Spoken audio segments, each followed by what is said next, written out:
கொல்லைப்புறமாக பாஜக வரப்பாக்குறது அப்படிங்கிறதுல எந்த கொல்லைப்புறம் வழியாக போன 10 நாளைக்கு முன்னாடி வரலும் விஜயை தான் கொல்லைப்புறம்னு சொல்லிட்டு இருந்தோம், அதிமுகவை தான் கொல்லைப்புறம்னு சொல்லிட்டு இருந்தோம். இப்போ விஜயும் அதிமுகவும் கொல்லைப்புறமாக இருந்தால் அவர்கள் இருவரும் இணைவது தான் நியாயமானது. அதோட பொருள் என்னன்னா, அவர்களுக்கு தான் கொள்கையும் கிடையாது, கோட்பாடும் கிடையாது, இந்த நாட்டு மக்கள் பற்றிய அக்கறையும் கிடையாது. காங்கிரஸ் அது பச்சை துரோகத்தை பண்ணிடுச்சு. என்ன அப்படின்னா, தன்னை ஜெயிக்க வச்ச கத்திட்ட போய் ஒரு வார்த்தை கூட சொல்லாமல் அதை முதுகுல குத்துறது அப்படிங்கிற வார்த்தையை அவங்க சொன்னாங்க. டிஆர் பாலு அவர்களுடைய அறிக்கையிலேயே முதுகுல குத்திட்டாங்கன்னு, அங்கே வச்ச மையின் ஈரங்காயவர்கள் போயிட்டாருன்னு சொல்லி ஆராசா சொன்னாரு. இது எல்லாம் உண்மை, முற்றிலும் உண்மை. 2 கம்யூனிஸ்டுகளுக்கு 4 சீட்டு, இன்னைக்கு அடுத்து சேரப்போகிற விசிகாவுக்கு 2 சீட்டு. இந்த 4 பேர், இந்த 6 சீட்டுகளுக்கும் எப்படி வந்துச்சு? அது கூடவோ குறையவோ அதுல எத்தனை எது இருந்தோ, ஆனால் இந்த 6 சீட்டுகளுக்கு உள்ளும் திமுகவினுடைய வேலை இருக்குது, திமுகவினுடைய ஓட்டு இருக்குது, திமுக களத்தில் இன்று உங்களுக்காக வேலை செய்திருக்கிறது. உங்களுக்கு எந்த உரிமையும் கிடையாது. ஃப்ளோர்ல நீங்க சட்டசபையில் வாக்கெடுப்பு நடத்தி நிரூபிக்க வேண்டியதை இங்கேயே எனக்கு நிரூபின்னு சொல்லி நெருப்பை வளர்த்து கற்பு நிரூபிக்க சொல்லுகிற அக்னி பரீட்சை நீங்கள் நடத்துவதற்கு உங்களுக்கு என்ன உரிமை இருக்குது? அப்ப இப்படிப்பட்ட அத்துமீறலை பாஜக செய்யும் போது அதை பற்றி பேசுவதற்கு 41 பேர் கொலை கேஸ், சரிங்களா, இறந்து போன கேஸ், சிபிஐ வழக்கு, அதை சும்மா விட்டுருவாங்களா? அடுத்தடுத்த அஸ்திரங்களை தனிப்பட்ட விஜய் மீதும் தாக்குவார்கள், தமிழ்நாடுங்கிற இந்த நிலத்தின் மீதும் தாக்குவார்கள். விஜய்க்கு தமிழ்நாட்டு மேல் தாக்குதல்லாம் பிரச்சனை கிடையாது, தன் மீது தாக்குதல் நடத்தா விஜய் கண்டிப்பாக ரியாக்ட் ஆவாரு.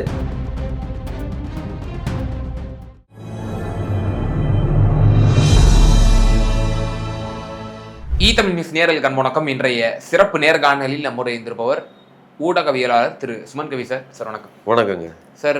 இந்திய கம்யூனிஸ்ட் கட்சி மற்றும் மார்க்சிஸ்ட் கம்யூனிஸ்ட் கட்சி அந்த இரு மாநில செயலாளர்களும் கூட்டாக செய்தியாளர் சந்திச்சிட்டாங்க. திருமாவளவன் வர்றதுக்கு கொஞ்சம் சற்று தாமதமாகும். எங்களுடைய என்ன முடிவோ அதே முடிவு தான் அவரும் வழிமொழிய போறாரு அப்படின்ற மாதிரியே ஒரு கருத்தை சொல்லிட்டாங்க. வெளியிலிருந்து ஆதரவு, இந்த கொல்லைப்புற வழியா பாஜக வர முயற்சிக்குது, அதனால எங்களால இந்த ஆட்சியை இழக்க நேரிடக்கூடாது அப்படிங்கிறதுனால ஒரு குறைந்தபட்ச ஆதரவு. அதே சமயத்துல போராட்டங்கள் மற்றும் பல விஷயங்கள்ல திமுகவோட நாங்க தோழமையா பயணிப்போம் அப்படின்ற ஒரு விஷயத்தையும் சேர்த்தே சொல்லியிருக்கிறாங்க. எப்படி பாக்குறீங்க? திரு விஜய் அவர்கள் தமிழ்நாடு இருதுரு அரசியலை தாண்டி வேறொரு கட்சியில இருந்து ஒரு முதல்வராக வரப்போகிறார். அதான் கொல்லைப்புறமாக பாஜக வரப்பாக்குறது அப்படிங்கிறதுல எந்த கொல்லைப்புறம் வழியாக, எது கொல்லைப்புறம்? போன 10 நாளைக்கு முன்னாடி வரலும் விஜயை தான் கொல்லைப்புறம்னு சொல்லிட்டு இருந்தோம், அதிமுகவை தான் கொல்லைப்புறம்னு சொல்லிட்டு இருந்தோம். இப்போ விஜயும் அதிமுகவும் கொல்லைப்புறமாக இருந்தால் அந்த அவர்கள் இருவரும் இணைவது தான் நியாயமானது. அதோட பொருள் என்னன்னா, அவர்களுக்கு தான் கொள்கையும் கிடையாது, கோட்பாடும் கிடையாது, இந்த நாட்டு மக்கள் பற்றிய அக்கறையும் கிடையாது. பாஜகவால் தீர்மானித்து செயல்படுத்துற அளவுக்கு அவங்க கிட்ட கையில எம்எல்ஏ கிடையாது, ஒரு எம்எல்ஏ தான் இருக்காங்க. இன்னொன்று, அதிமுக கிட்ட 47 எம்எல்ஏ இருக்குது, விஜய்கிட்ட 108 இருக்கும்போது ஆட்டோமேட்டிக்கா அது 154 எம்எல்ஏவா மாறிடும்.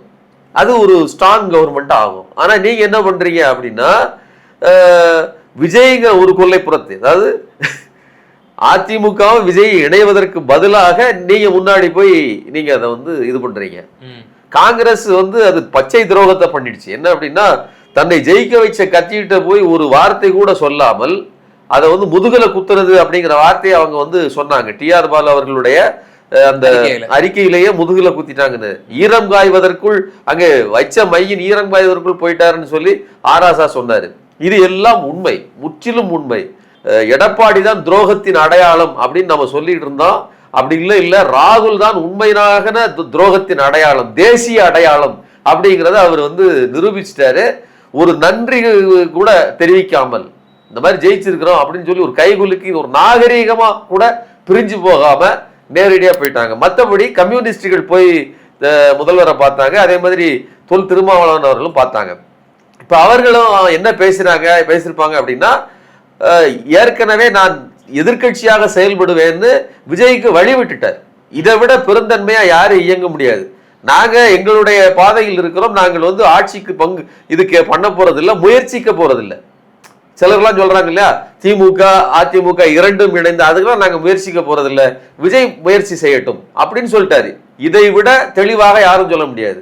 இன்னொன்று, வந்த தன்னுடைய சொந்த கூட்டணி கட்சிகள்கிட்ட உங்களுடைய முடிவு இப்படிதான் சொல்ல முடியும். நீங்க அங்க போங்க, அதை செய்யுங்க அப்படின்னு சொல்ல முடியும், அப்படி சொல்லியிருக்க முடியாது. ஆனா அப்போ உங்களுடைய முடிவுன்னு சொல்லும் போது இவர்களுக்கு ஒரு ரெஸ்பான்சிபிலிட்டி இருக்கு. யாருக்கு? இப்ப இன்னைக்கு சேர்ந்திருக்காங்க இல்லையா, ஒரு 6 சீட்டுகள், 2 கம்யூனிஸ்டுகளுக்கு 4 சீட்டு, இன்னைக்கு அடுத்து சேரப்போகிற விசிகாவுக்கு 2 சீட்டு. இந்த 4 பேர், இந்த 6 சீட்டுகளுக்கும் எப்படி வந்துச்சு? அது கூடவோ குறையவோ அதுல எத்தனை இது இருந்தோ, ஆனால் இந்த 6 சீட்டுகளுக்கு உள்ளும் திமுகவினுடைய வேலை இருக்குது, திமுகவினுடைய ஓட்டு இருக்குது, திமுக களத்தில் இன்று உங்களுக்காக வேலை செய்திருக்கிறது. இன்னும் சொல்றதா இருந்தா திமுக அதாவது பணத்தையே செலவழிக்க நேரடியா. உங்களுக்கே தெரியும், கம்யூனிஸ்டுகளுக்கு இந்த களத்தில் ஆள் இருப்பாங்க, பணம் இருக்காது. அப்படி இருக்கும்போது களத்தில் அவர்கள் நிற்பார்கள், பணத்தை செலவழிக்கிறதுக்கு வலு இருக்காது. திமுக அதை செய்யும். இப்படியெல்லாம் செய்து உருவாக்கப்பட்ட 2 சீட்டு 4 சீட்டையும் கொண்டு போய் நீங்க அங்க பணயம் வைக்கிறீங்க அப்படிங்கிறது வந்து ஒரு மதச்சார்பற்ற ஒன்றை உருவாக்குகிறோம், ஒரு கவர்மெண்ட்டை உருவாக்குகிறோம்னு சொல்லுவதில் எனக்கு அதில் உடன்பாடு இல்லை. இன்னும் வேடிக்கை என்ன அப்படின்னு சொன்னா, சண்முகம் அவர்கள் சொல்றாரு திமுகவினுடைய மக்கள் நல திட்டங்களை கை வைக்க கூடாது அப்படின்னு சொல்லி. ஆனா ஆதவ அர்ஜுனா வந்து நான் திமுகவினுடைய குடும்பத்தை அரெஸ்ட் செய்வேன், உங்களுடைய அமைச்சர்களை எல்லாம் அரெஸ்ட் பண்ணுவேன்னு சொல்லியிருக்காரு. நீங்க யோசிச்சு பாருங்க, இவர்கள் எல்லாம் அங்க இருப்பாங்க. கலைஞர் அரசு செய்யப்பட்டது மாதிரி ஸ்டாலின் அரசு செய்யப்பட்டாலோ அல்லது உதயநிதி மேல அந்த மாதிரி இவர்கள் எல்லாம், ஏன்னா ஆதவ அர்ஜுனா எல்லாம் தனிப்பட்ட அவருடைய வெஞ்சன், அவருடைய என்ன பழி தீர்க்கும் உணர்வுகள் எல்லாம் வேலை செஞ்சிட்டு இருக்கிறாப்ல, தனிப்பட்ட உணர்வுகள் எல்லாம். அவர் ஒரு அரசியல்வாதிக்கான குணாதிசயமே கிடையாது, அவர் ஒரு கார்பரேட் மென்டாலிட்டி கொண்டவர். அது மட்டும் இல்லாம டிட் ஃபார் டேட்னு நினைக்கக்கூடிய ஒரு மனுஷன். நீங்க அவரை உள்ள வச்சிருக்கீங்க, அந்த இடத்துல போய் இவர்கள் எல்லாம் சேர்ந்திருப்பது என்பது அவர்களுக்கு கடிவாளம் போடுவது அல்ல, இவங்க போய் மாட்டிட்டு இருக்காங்க அப்படிங்கிறது என்னுடைய கருத்து. சார், ஆனா இப்போ என்னன்னா, இப்போ வெளியில இருந்து ஆதரவு கொடுக்குற மாதிரி தான் பேசுறாங்க. இப்போ திருமாவளவனும் இப்போ இன்னும் எக்ஸாக்டா அறிவிக்கல, இப்படி வெளியில இருந்து ஆதரவு கொடுக்க போறோமா இல்லை நாங்க அமைச்சரவையில் பங்கேற்போமா அப்படிங்கிறத இன்னும் அவர் சொல்லலை. ஒருவேளை ஹைலி டிமாண்ட் வைக்கலாமா? ஏன்னா ஃபார் எக்ஸாம்பிள் கடந்த காலத்துல வந்து சிந்தனை செல்வன்லாம் என்ன சொன்னார்னா, திமுக அதிமுக கூட்டணி வச்சு ஒரு அரசை ஃபார்ம் பண்ணுங்க, எங்க தலைவரை முதலமைச்சராக்குங்க அப்படின்ற மாதிரிலாம் கூட சொன்னாரு. ஈவன் கடந்த காலத்துல கூட ஆதவ அர்ஜுனா அவர்கள் விசிகாவில் இருந்தபோது எங்க அண்ணன் துணை முதல்வரை கூட ஆவாரு அப்படின்ற மாதிரிலாம் சொன்னாரு. இப்ப திருமாவளவன் அவர்கள் பெரிதாக எதிர்பார்க்கிறார் தாவேகாவிடம் அப்படின்ற ஒரு விஷயம் சொல்லப்படுது. அப்ப திருமாவளவன் துணை முதல்வராக கூட ஆவதற்கு வாய்ப்புகள் இருக்காங்க. வெளியிலிருந்து ஆதரவுன்னு அவங்க 2 பேரும் சொல்லியிருக்காங்க. அதுல கூட ஒரு லாஜிக் இருக்குது. ஏன்னா நெருக்கடி நடக்கும் போது நீங்க வந்து கால வாரினீங்கன்னு சொன்னா அந்த கட்சி தவறு செய்கிறதுன்னு சொல்றதுக்கு உங்களுக்கு உரிமை இருக்குது. உங்களுடைய கிரெடிபிலிட்டியை, உங்களுடைய சுதந்திரத்தை நீங்கள் பாதுகாத்துக்கிட முடியும். நாளைக்கு விஜய் செய்கிற எந்த ஒரு குற்றத்திற்கும் துணை முதல்வர், நீங்க முதல்வரே ஆயிட்டீங்க, சும்மா சொல்றேன், நீங்க முதல்வரே ஆயிட்டா கூட பிஎம்ஸ்ரீ பள்ளிகள்ல கையெழுத்து போடுங்கன்னு இந்த காபந்து அரசை நெருக்கடி கொடுத்தாச்சு, அதுக்கான அறிக்கைகள்லாம் வந்துருச்சு. அப்படிங்கும் போது இன்னும் கொடூரமான சட்டங்கள்லாம் வரும், டீலிமிட்டேஷன் வரும். விஜய் பேசுவாரா? விடுதலை சிறுத்தைகளை சேர்ந்த ஆளுநர் ஷானவாஸ் நேத்து தானே சொன்னாரு, தன்னுடைய பிரச்சனைக்கு ஆளுநர் இப்படி தவறு செய்கிறார் அப்படின்னு எதிர்த்து பேசுவதற்கு கூட வலுவில்லாதவராக விஜய் இருக்கிறாரு. இவரை வச்சுக்கிட்டு நாம எப்படி நீங்க ஒரு மண் குதிரையை நீங்க நம்பி ஆத்துல இறங்குவீங்களாங்க? அப்போ இது எவ்வளவு பெரிய, நீங்க ராஜாவாக நினைத்து மண் குதிரையில ஏறுறீங்க, அது ஆத்த கடக்க முடியுமா இந்த ராஜா? அது ஆத்தோட போக வேண்டியதான். அது எவ்வளவு பெரிய டிராப். அப்போ இன்னைக்கு ஒரு குறுகிய கால லாபம் அல்லது ஒரு நாளாவது நான் அந்த சீட்ல போய் உட்கார்ந்துடணும்னு சொல்லுவது பெருமையா, உண்மையிலேயே அந்த மக்களுக்காக நின்று என்ன சொல்றதுன்னா போராடுவது பெருமையா? ஒரு சரியான எதிர்கட்சியாக இருந்து ஆளுங்கட்சியின் கையை பிடித்து செயல்படுத்த முடியும் நீங்க நல்ல எதிர்கட்சியாக இருந்தா, சரிங்களா? அப்போ அந்த இடத்தை இவர்கள் இழக்கிறார்கள். இவர்கள் இன்னைக்கு கை கொடுத்திருக்காங்க. இன்னும் நீங்க நல்லா கவனிங்க, நம்ம அருள்ராஜ் ஐஆர்எஸ் இருக்கார் இல்லையா, அவர் வந்து ஒவ்வொருத்தரையா போய் சந்திச்சுட்டு வர்றாரு. சிபிஎம் தோழர்களையும் போய் சந்திச்சுட்டு வெளியில வந்து என்ன சொல்றா தெரியுமா, திமுக அழுத்தம் கொடுக்கிறது எங்களோட சேரக்கூடாதுன்னு சொல்லி இதை வந்து ஒரு விக்டிம் கார்டு மாதிரி எடுக்கிறாங்க. திமுக அதனுடைய கூட்டணி கட்சிங்க, அதோட வாக் ஷேர் அதுகிட்ட இருக்குது, அது அழுத்தம் கொடுக்கறதுலாம் கிடையாது, அது அதனுடைய உரிமை. அது நீங்க என்ன செய்யணும்ங்கிறத திமுக தன்னுடைய இடத்திலிருந்து சொல்லுவதற்கு முழு உரிமை இருக்குது, இருக்கா இல்லையா? அத அழுத்தம் கொடுக்குதுன்னு நீ ஏன் சொல்லணும்? நீ எதற்கு வந்த? நீ திமுக தீய சக்தின்னு சொன்ன. திமுக வாக்குகளை வாங்கி வச்சிருக்கிற தீய சக்திகளுடைய வாக்குகளோடு நீ இருக்கிற இவர்களை கூப்பிட்டு நீ பத்திரிகை வச்சு இழுக்கிற. அப்ப நீ எவ்வளவு பெரிய அயோக்கியம். ஆனா நீ விக்டிம் கார்டு எடுக்கிற. சரி, அதே இதை மறுபடியும் இன்னொரு கேள்வி கேட்கிறாங்க பத்திரிகையாளர்கள். நீ இதை வாலண்டியரா சொல்ற, பத்திரிகையாளர்கள் கேட்கிறாங்க, பாஜக உங்களுக்கு அழுத்தம் கொடுக்குதா, பாஜக உங்களை நெருக்குகிறதா அப்படின்னு கேள்வி கேட்கும்போது, காலம் வரும்போது உரிய நேரம் வரும்போது பதில் சொல்றேங்கிறாரு. எவ்வளவு லாபகமான ஏமாற்று வேலை. பாஜக திட்டமிட்டு உங்களை அமுக்குகிறது, உண்டா இல்லையா? இன்னைக்கு ஆளுநருக்கு என்ன அதிகாரம் இருக்குது? 118 சீட்டையும் நீங்க கையில எனக்கு கொண்டாந்து கொடுத்தா தான் நான் உங்களுக்கு அனுமதி கொடுப்பேன் அப்படின்னு நீங்க அழைப்பேன்னு சொல்றது எப்படி, என்ன உரிமை இருக்குது? சிங்கிள் லார்ஜஸ்ட் பார்ட்டி யாரோ அதை அழைப்பது தானே உங்களுடைய தார்மீக கடமை. அதுக்கு மேல உங்களுக்கு எந்த உரிமையும் கிடையாது. ஃப்ளோர்ல நீங்க சட்டசபையில் வாக்கெடுப்பு நடத்தி நிரூபிக்க வேண்டியதை இங்கேயே எனக்கு நிரூபின்னு சொல்லி நெருப்பை வளர்த்து கற்பு நிரூபிக்க சொல்லுகிற அக்னி பரீட்சை நீங்கள் நடத்துவதற்கு உங்களுக்கு என்ன உரிமை இருக்குது? அப்ப இப்படிப்பட்ட அத்துமீறலை பாஜக செய்யும் போது அதை பற்றி பேசுவதற்கு திருடனுக்கு தேள் கொட்டின மாதிரி வாயை மூடிட்டு அமைதியா இருக்காங்க. அதோட கேள்வியை கேட்டாங்க செய்தியாளர்கள். அதுதான் சொல்றேன். வீரபாண்டி என்ன சொன்னாரு? இனி அவர் பேச வேண்டும், நாங்கள் விடமாட்டோம், அவர் தொழிலாளர்களுக்கு எதிராகவோ இனி அவர் இந்திய ஒன்றிய அரசுகள் கொண்டு வரக்கூடிய சட்டங்களுக்கோ அவர் இசைவு தெரிவித்தால் என்றால் நாங்கள் அது சும்மா இருக்க மாட்டோம், நாங்கள் உரத்த குரல் எழுப்புவோம், போராடுவோம் அப்படின்னு சொல்லி இதுலயே முரண்பாடு இருக்குங்கிறேன். இப்ப நாளைக்கு இதையெல்லாம் காரணம் காட்டிட்டு இந்த பொருந்தா கூட்டணி, நான் என்ன சொல்றேன், இது முற்றிலும் பொருந்தா கூட்டணி, மிக நெக் டு நெக் இருக்குது. ஒரு சீட்டு நகர்ந்தாலும் விழுந்துருங்கிற நிலைமையில இருக்குது. ஒரு 10-20 சீட்டு அந்த சைடு தள்ளி இருந்தா கூட ஒரு சிங்கிள் இன்னொரு எக்ஸ்ட்ரா, அதாவது ஒரு சிங்கிள் லார்ஜஸ்ட் பார்ட்டி அதுக்கு அடுத்த அல்லது அதை நிறை செலுத்துகிற அளவிற்கு 2 பார்ட்டினா கூட ஒரு 2 பார்ட்டியும் சேர்ந்து அட்ஜஸ்ட் பண்ணி பேசிக்கிட முடியும். இவர்கள் யாரையுமே கட்டுப்படுத்த முடியாது. ஒவ்வொருத்தரும் அந்த பக்கம் இந்த பக்கம் இழுத்தாங்கன்னா ஒரு சீட்டு போனாலும் இந்த அரசு கவிழ்ந்துடும். இப்படிப்பட்ட பலவீனமான இடத்துல நீங்க எதை காப்பாற்ற போறீங்க? ஜனநாயகத்தையா? சரிங்களா? இப்போ விஜய் ஒருபோதும் பேச மாட்டார், இப்போதும் பேச மாட்டார், இனிமேலும் பேச மாட்டார். நாங்க பேச வைப்போம்னு சொல்றது எந்த விதத்தில் நியாயம்? ஒண்ணு, ஒருவேளை நீங்க பின்வாங்குறீங்கன்னு வச்சுக்கோங்களேன், இன்னைக்கு நீங்க உதவ போனீங்க, ஆபத் பாந்தவனாக விஜய்க்கு நீங்கள் இருக்கிறீர்கள்னு உங்களை கொண்டாட மாட்டாங்க.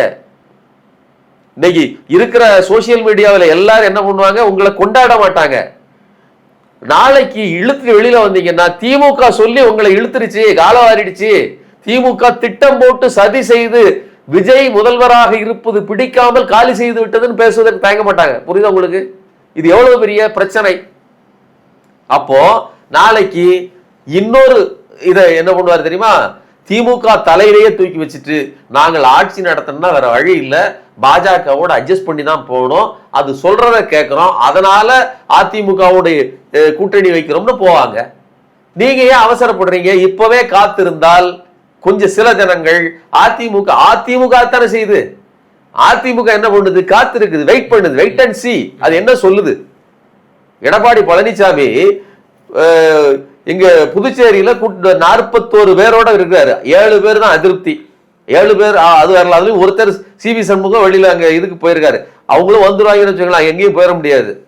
41 பேரோட அங்க முகாமிட்டு அமைச்சிருக்கிறாரு. கூவத்தூர்ல 2014 நடந்த அதே சீனு இப்ப நடந்துட்டு இருக்குது எங்க பாண்டிச்சேரியில். அதுல இருந்து ஒரு 100 கிலோமீட்டர் தள்ளி எடப்பாடி பழனிசாமி வச்சிருக்காரு. ஏன் வச்சிருக்கிறாரு? நடக்கட்டும், வெயிட் பண்ணுங்க, நமது கைக்கு அதிகாரம் வரும், அதிமுக ஆட்சி அமைக்குங்கிறார். அதோட பொருள் என்னன்னா, என் கையில ஒரு வலுவான நம்பர் இருக்குது, விஜய் கையிலே நம்பர் இருக்குது, விஜய் கிட்ட தத்தளிப்பு இருக்குது. விஜய் என் கையை பிடித்துத்தான் வர வேண்டும்னு வரும்போது நான் அந்த இடத்துல நான் பேரத்தை நிகழ்த்தி வலுவான ஒரு இடத்துக்கு நம்ம போவோம்னு அர்த்தம். அப்ப 2 பேரும் நான் இன்னும் கூடுதலா சொல்றேன், அது ஒரு நேச்சுரல் அலையன்ஸ்.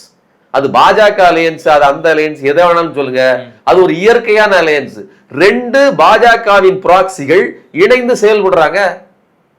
அது அவர்களுக்குள்ள என்னவும் நடந்துட்டு போகுது. நீங்க வெளியில நின்று ஒரு போராளியாக இந்த நாட்டுக்கு வர இருக்கிற பிரச்சனைகளை எதிர்த்து சண்டையிட்டு தடுக்கிறதுக்கெல்லாம் முயற்சிக்கணும்.